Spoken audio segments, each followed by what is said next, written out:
Good evening student, स्वागत है आपका आपके अपने यूट्यूब चैनल स्टडी विद सुमन स्वामी पर। हमारा चल रहा था सोशलाइजेशन का topic BA part first semester. हम करने वाले हमने पढ़ा कि समाजीकरण होता क्या है। अभी जो शुरू से लेकर अंत तक चलता है, जन्म से लेकर मृत्यु तक चलता है, वो ही क्या है, सोशलाइजेशन है। तो समाजीकरण के तत्व करेंगे हम, एलिमेंट्स ऑफ सोशलाइजेशन। समाजीकरण के तत्वों का वर्णन करो। तो समाजीकरण के तत्व में सबसे पहला आएगा, सब तो पहला समाजीकरण व्यक्ति समाज ते समूह ਲਈ ਜ਼ਰੂਰੀ ਹੈ ਅਤੇ ਵਿਅਕਤੀ ਸਮਾਜ ਦੀਆਂ ਕੀਮਤਾਂ, ਪ੍ਰਤੀਮਾਨਾਂ, मूल्यों, ज्ञान, व्यवहार करण के तरीके सीखता है। तो सबसे पहले जो सोशलाइजेशन है वो व्यक्ति में होता है और उसके लिए ज़रूरी क्या है कि व्यक्ति हो, समूह हो और समाज के जो बहुत सारे जो नियम बने हुए हैं उनके बारे में भी पता होना चाहिए। और उनको ही क्या है, एक व्यक्ति जब उसका समाजीकरण होता है तो वो उनको सीखता है, ग्रहण करता है, ज्ञान को सीखता है, व्यवहार को सीखता है और व्यवहार करने के जो तरीके होते हैं उनको सीखता है और उनको क्या करता है, ग्रहण करता है। ਇਹ ग्रहण ਕਰਨ ਅਤੇ ਸਿੱਖਣ ਦੀ ਪ੍ਰਕਿਰਿया ਬੱਚੇ ਦੇ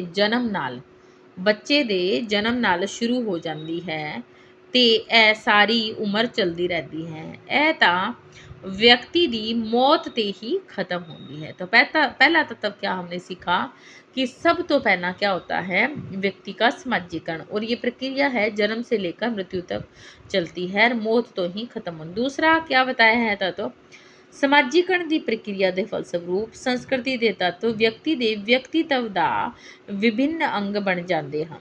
इन्हां दोहां नूं वख नहीं किया जा सकता। जो तत्व होते हैं जो व्यक्ति सीखता है इन व्यवहारों को, वो बाद में धीरे धीरे हमें पता है कि हमारा बिहेवियर है उसके अंदर आ जाते हैं।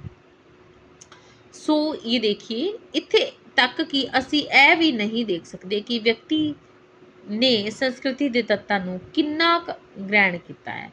हरेक व्यक्ति विच यह तत्व वख-वख होंदे हन, पर एक बारी ग्रहण करन तो बाद यह व्यक्ति लई नियम बन जाते हैं अते व्यक्ति इन्हां अनुसार व्यवहार करता है। इस तो अलावा यह नियम व्यक्ति लई आम बन जाते हैं अते व्यक्ति इन्हां अनुसार ही व्यवहार करता है। संस्कृति ਦੇ ਇਹ ਤੱਤ ਵਿਅਕਤੀ ਦੇ ਵਿਅਕਤਿਤਵ ਵਿੱਚ ਇਸ ਕਰਕੇ ਜੁੜ ਜਾਂਦੇ ਹਨ ਕਿਉਂਕਿ ਵਿਅਕਤੀ ਨੂੰ ਸਮਾਜ ਤੇ ਨਿਯੰਤਰਣ ਦੇ ਪ੍ਰਭਾਵਾਂ ਬਾਰੇ ਬਿਲਕੁਲ ਹੀ ਪਤਾ ਨਹੀਂ ਹੁੰਦਾ ਹੈ। ਉਸ ਨੂੰ ਪਤਾ ਹੀ ਨਹੀਂ ਚੱਲਦਾ ਕਿ ਉਹ समाज ਦੇ नियंत्रण ਦੇ तरीक़ों ਦੇ ਅੱਗੇ हौली हौली झुक जाता है।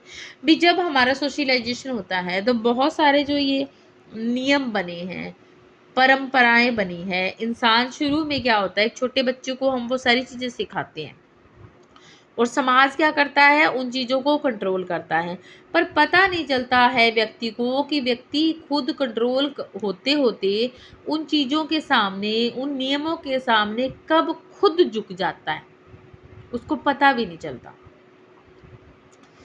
समाजीकरण की प्रक्रिया का यह नतीजा निकलता है कि व्यक्ति अपने समाजिक वातावरण नाल तालमेल बना लेंदा है।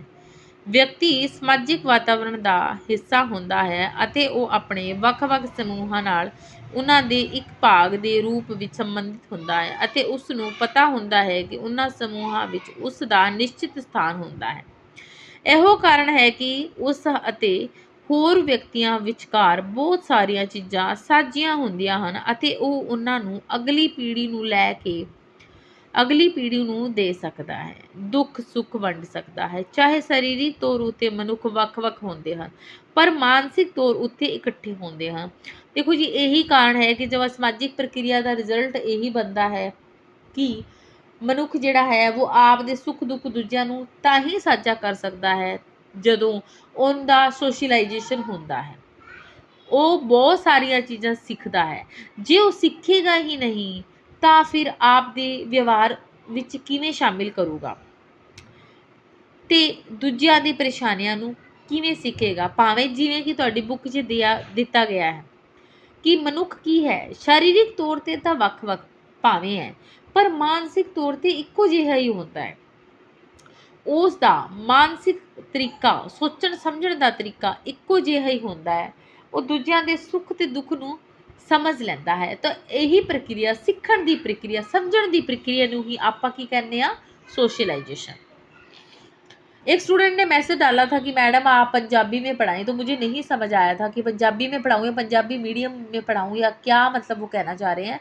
सो मुझे ये समझ आया कि वो ये कह रहे हैं कि जब मैं पंजाबी का जो ये हम रीड करवाती हूँ, तो उसको मैं जब एक्सप्लेन करती हूँ वो भी मैं पंजाबी में ही करूँ। सो मैं बता दूँ कि मेरी कोशिश पूरी रहेगी कि मैं आपकी जो है ये मीडियम के अकॉर्डिंग ही अपनी लैंग्वेज का भी रखूँ, लेकिन 100% तो नहीं हो पाएगा, बट मेरा जितना भी रहेगा मैं अपनी कोशिश पूरी मतलब करूँगी।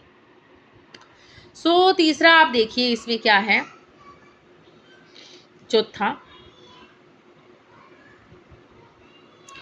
ਸਮਾਜੀਕਰਨ ਨਾਲ ਵਿਅਕਤੀ ਨੂੰ ਵਾਸਤਵਿਕਤਾ ਦਾ ਪਤਾ ਚੱਲਦਾ ਹੈ। ਜਨਮ ਤੋਂ ਕੁਝ ਸਮੇਂ ਬਾਅਦ ਹੀ ਬੱਚੇ ਨੂੰ ਅਸਲੀਅਤ ਦਾ ਪਤਾ ਚੱਲਣਾ ਸ਼ੁਰੂ ਹੋ ਜਾਂਦਾ ਹੈ।